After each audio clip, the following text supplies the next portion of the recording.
పాలెం నుంచి బిళ్ళకూరు మీదుగా ఇలా పనసల దొడ్డు మీద నుంచి వచ్చే పంట కాలువ ఇది. ఒక అద్భుతం అయితే మనం డామ్ చూస్తే డామ్ అనేలాగానే ఉంది. ఇక సాగునీరు ఏ విధంగా అందిస్తున్నారన్నది చూడొచ్చు. మడేసారి కానీ తడి లేక అనేక ఇబ్బందులు పడుతున్న ఈ రైతుల కోసం ఏం చేస్తుంది ఈ ప్రభుత్వం? కేవలం మోటార్ల ద్వారానే పండించుకోవాల్సిన దుస్థితి ఇక్కడ చూడొచ్చు. మరి కాలువ అయితే ఎంత విశాలంగా ఉందో. రైతు పండించిన పంట పట్టుకెళ్ళే దారి ఎలాగా ఏర్పాటు చేయట్లేదు నాటి ప్రభుత్వం, నేటి ప్రభుత్వం. మరి పంట కాలువ ఎంత విశాలంగా ఉందో ఒకసారి చూద్దాం.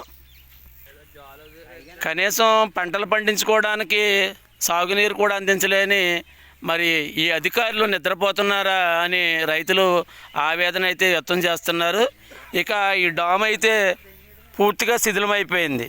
ఇక నుంచి నీరు కట్టుబడి ఎలాగున్నా నీరు వెళ్ళే దారి లేక కేవలం డ్రైనేజీ నిర్మాణంలో ఉంది ఇదంతా కూడా. ఇక్కడే ఉన్న కొంతమంది రైతుల్ని మనం అడిగి తెలుసుకుందాం వారి యొక్క ఆవేదనని. ఆంధ్రప్రదేశ్లో అన్నదాత ఆరోగ్యంగా ఉండాలని, ఐశ్వర్యవంతులు కావాలని, మరి ఏ ప్రభుత్వం వచ్చినా మేము అన్నదాత కోసమే వచ్చాం, ఆకలి తీర్చడానికి, రైతును ఆదుకునే ప్రభుత్వాలని పబ్లిసిటీ చేసుకునే వాళ్ళే తప్ప ఈ రైతు కోసం ఆలోచన చేసే ఒక్కరూ కూడా లేరు. ఒక్కసారి వారి యొక్క ఆవేదనలు అయితే మనం తెలుసుకుందాం. చెప్పండి సార్, మీ పేరు? అప్పారావు. చెప్పండి, ఇది ఏది పంట బోధులా ఉందేంటి? ఇది పిల్లకాలండి, బోల్ నీరు వచ్చేదండి ఇదివరకు. ఇప్పుడు అసలు నీరు రావట్లేదండి. ఎప్పుడు చూసినా అలాగే తాత్కాలికంగా బాగు చేస్తారండి. నీరు ఇగో బోధులు కట్ట ఎండిపోయినండి, అసలు నీరు రాదండి. ఆకుమళ్ళు కూడా నీరు ఎండిందంటే మోటార్లు కూడా నీరు రావట్లేదండి. ఈ వదిలేయాలా ఏం చేయాలండి? ఏం చేయాలండి? ఇప్పుడు రైతు పండితేనే కదండి వాళ్ళు తినేది. అవును, కడుపు నింటే కడుపు నిండా రైతే కదండి. రూపాయలకి కింద తింటారండి వాళ్ళు. అంటే వెళ్ళే దారి కూడా పండించిన పంట పట్టుకెళ్ళడానికి కూడా మార్గం లేదు. పంట పట్టుకెళ్ళటానికి ఎలాగో అసలు నీరే రాంది. ఇంకా పంట ఏముందండి బాబు? నీరే లేదు.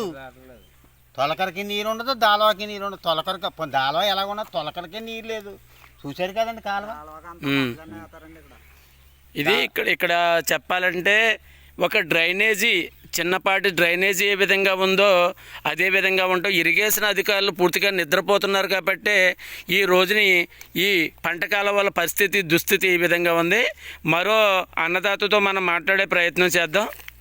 చెప్పండి సార్, మీకు ఇంత వయసు పెరిగింది కానీ మా చిన్నప్పటి నుంచి కూడా ఉంది, మీ చిన్నప్పటి నుంచి కూడా ఇలాగే ఉందా? మా చిన్నప్పటి నుంచి బాగున్నదండి, చాలా బాగుంది.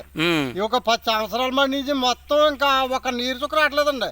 దాలవాకి అయితే ఇంకా ఇక్కడ తోటి ఏమైనా 4 చుక్కలు వస్తున్నాయి, ఆగిపోతున్నాయి. ఇంకా మళ్ళీ లేదు. ఇంకా తొలకరికి అయితే ఒళ్ళుగా వర్షాలు కుడితే మాత్రం ముంచేస్తారండి. వర్షాలు లేవనుకోండి మధ్యలో మీదక అక్కడి నుంచే తోట ఆగిపోతుంది. ఒకటో నెంబర్ కాడికి, 2వ నెంబర్ కాడికి వచ్చేటప్పటికి కొంచెం చుక్కలు వస్తాయండి, అక్కడ తోట ఆకారు. మా చిన్నప్పుడు అయితే 10 సంవత్సరాల క్రితం అయితే బోల్డ్ నీరు కరువు ఉండేది కదండి. అలా 10 సంవత్సరాల మంది నుంచి మొత్తం నాశనం అయిపోతుంది.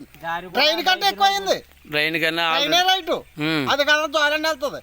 వాడు ఆ మాత్రం కూడా రావట్లేదు అనమాట. సాగునీరు సుక్కలు రావట్లేదు కానీ మీ కళ్ళంప కన్నీరు సుక్కలు వస్తున్నాయి. ఆకుమడి వేసుకోవడానికి ఇప్పుడు ఇంకా లేదు. కింద ఇక్కడ ఆకుమడి వేసుకోవడానికి లేదు. ఆడినాడు పాడిన అడుగుతాం ఇంకో నాకు కాళ్ళు లేదు, నాకు కాళ్ళు లేదు అంటున్నాడు. ఆడ కింద మనం ఎక్కడ వేసుకోగలుగుతాం? అడుగుతున్నాయి కదా, పండించాలా, పండించడానికేమో అవకాశం ఎక్కడ చేస్తున్నారండి. ఈ పాటికి మడి వేసుకోవాలి, ఈ పాటికి ఊడిపో. ఈ రోజుల్లో అయితే ఈ పాటికి ఊడి చేసుకోవాలి. మేము ఊడి చేసి కాలం నీరు పల్లం తీర్థం ఇచ్చేవారండి. కరెక్ట్ గా పల్లం తీర్థం కట్టేవారు, పల్లం తీర్థం వచ్చేది నెలకే. దగ్గర నెల రోజులు, 2 నెలలు అయిపోయిందండి. ఇప్పుడు పల్లం తీర్థం వెళ్ళిపోయి నెల అయిపోతుంది. ఇప్పుడు నీరు లేదండి ఇంకా. అలా ఉందండి. ఏం కోరుకుంటున్నారు ఇప్పుడు అధికారులు కానీ?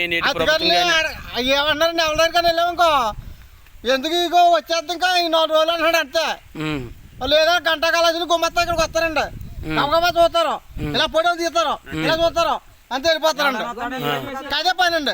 అది ఈ చుక్కలు కనపడితే చాలు వచ్చింది ఫోటోలు తీసుకుపోతారండి. అది మరో ఒక రైతుది అంటే వీళ్ళు కనీసం సాగునీరు అందించలేకపోతున్నారు కానీ రైతు కంటే కన్నీరు తుడవాలన్న ఆలోచన అధికారులకి లేదు, ఇక్కడ నాయకులకి లేదు. మరో రైతుతో అయితే మనం మాట్లాడే ప్రయత్నం చేద్దాం. గత ప్రభుత్వంలో వైఫల్యం ఉందని ప్రభుత్వాన్ని మార్చారు ప్రజలందరూ కూడా, అలాగే అందరూ కూడా ఎన్నో ఆశలు పెట్టి. కానీ ఈ ప్రభుత్వం వచ్చినా సరే అన్నదాత కోసం ఏమీ ఆలోచించట్లేదు. అది దాని మీద మీరు ఏం కావాలనుకుంటున్నారు నేటి ప్రభుత్వం? కాలం నీరు అసలు రాదండి. మా చిన్నతనంలో తానాలు చేసేవారు ఈ కాలంలోని. ఇప్పుడైతే డ్రైనేజీ వస్తుంది తప్ప నీరు రావట్లేదు. సాగునీరు లేదు. సాగునీరు లేదు, డ్రైనేజీ ఓటండి. అదిగో చూడండి ఎలా ఉందో. అది డ్రైనేజీ వాటర్. డ్రైనేజ్ వాటర్ ఇది. ఏమండి తర్వాత కాలం నీరు ఇవాళ వచ్చిందండి. వచ్చిన మళ్ళాడి తోరలాడతాం మొదలెట్టారు అక్కడ. అంటే అంత నిద్రావస్థలో ఉంది డిపార్ట్మెంట్. ఇది మాత్రం వాస్తవం ఏదో. డిపార్ట్మెంట్ ఎంత నిద్రావస్థలో ఉందంటే ఇవాళ కాలం నీరు వస్తే మళ్ళాడు మొదలెట్టారండి తోరలాడతాం. అంటే 2 నెలలు ఖాళీగా ఉంది కాలువ. 2 నెలలు అవ్వడికి జ్ఞాపం లేదు, ఇరిగేషన్కి జ్ఞాపం లేదు, డిపార్ట్మెంట్కి జ్ఞాపం లేదు. ఇప్పుడు కాలం నీరు వచ్చిన మరుసటి రోజు తోరలాడుతున్నారు అక్కడ వంతెనల దగ్గర. అంత అలాగ ఉంది. ఏమంటే కాడి నుంచి కాడకు ఒకే రకంగా ఉంది కాలం. ఇదే పరిస్థితి. ఎక్కడా కూడా శుభ్రం అన్నది లేదండి. డ్రైనేజ్ వాటరే వస్తుంది, కాలనీరు అయితే రావట్లేదండి. అదిగో చూడండి. అంటే ఇప్పుడు పెంటతోనే పంట పండిస్తే స్థాయికి దిగజారిపోయింది మన ఆంధ్రప్రదేశ్. మరి మీరు ఇదంతా పండించేటప్పుడు మీ ఆరోగ్యాలు పాడైపోతున్నాయి.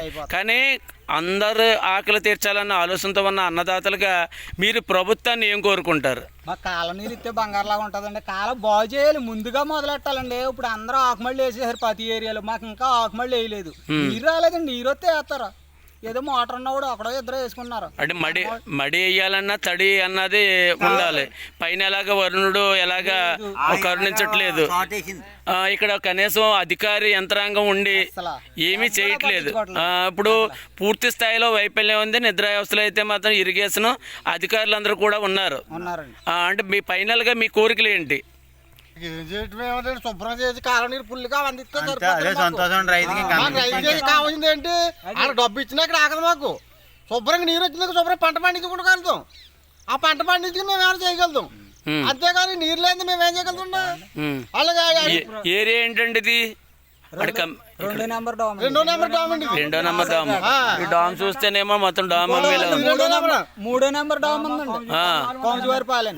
1వ నెంబర్ డామ్ ఏమో పనసలు. కానీ అక్కడికే నీరు లేదండి. అసలు డామ్ దాటి నీరే లేదు. ఇంకా డామ్ డామ్ అని పబ్లిసిటీ తప్ప. ఇప్పుడు ఫైనల్గా ఏంటంటే అలా ఉంటది అంతే. నీరు చేలికేమి ఎక్కదండి. గంటకాల సార్లు వచ్చి ఫోటో తీసుకొని వెళ్ళిపోతారు. ఉంటది అంతే అండి. బోధులు కూడా బాగు చేయలేదు. ఉపాధి హామీ పథకం అన్నది చేశారండి. ఉపాధి హామీ చేసిన గురించే ఈ రకంగా కాలువలా లేకపోనండి. ఇది అడవిలాగా ఉన్నాం. గురించి ఇప్పుడు అలాగ ఉందండి. సార్ మీ పేరు? రమేష్ అండి. సార్ చెప్పండి. మా కాలువ అసలు నీళ్ళు రావట్లేదండి. మేము మొన్న ఏదో గవర్నమెంట్ పని చేసిన గురించి ఇలాగైనా ఉంది కానండి. లేకపోతే పని లేకపోతే అసలు కాలువ మొత్తం మూసేసిందండి. కాలువ అంటే కన్నీరు వస్తున్నాయి కానీ కాలువ నీరు రావట్లేదు. ఇదే పూట అండి ఇప్పుడు కూడా. ఇంకా ఎలాగ ఉంటుంది? ఇంకా ఎంతమంది వచ్చినా ఎన్ని ఏ ఎమ్మెల్యే వచ్చినా అలాగే ఉంటుంది మాకు. ఏం ఉపయోగం లేని ప్రజాప్రతినిధులు ఎమ్మెల్యేలు వస్తున్నారండి. ఎవరు వచ్చినా ఇప్పుడు ప్రజెంట్ ఏంటంటే వచ్చింది మేము మంచి ప్రభుత్వం అని. అస్సలు మంచిది కాదండి. ఏముందండి? మంచిది అయితే నీరు వదలాలి కదా. అది మాత్రం వాస్తవం. జక్కిరెడ్డి ఉన్నప్పుడు నీరు లేదు, ఈయన ఉన్నప్పుడు నీరు లేదు. మాకు ఎప్పుడు వచ్చినా ఒకటే కన్నీరే ఉంచుతున్నారు మీకు. ఓకే. ఇది ఇక్కడ పరిస్థితి మనం చూడొచ్చు. ఎందుకంటే రైతు కంట కన్నీరు చూస్తున్నారు తప్ప రైతు పండించడానికి పక్కనే మనం చూడొచ్చు.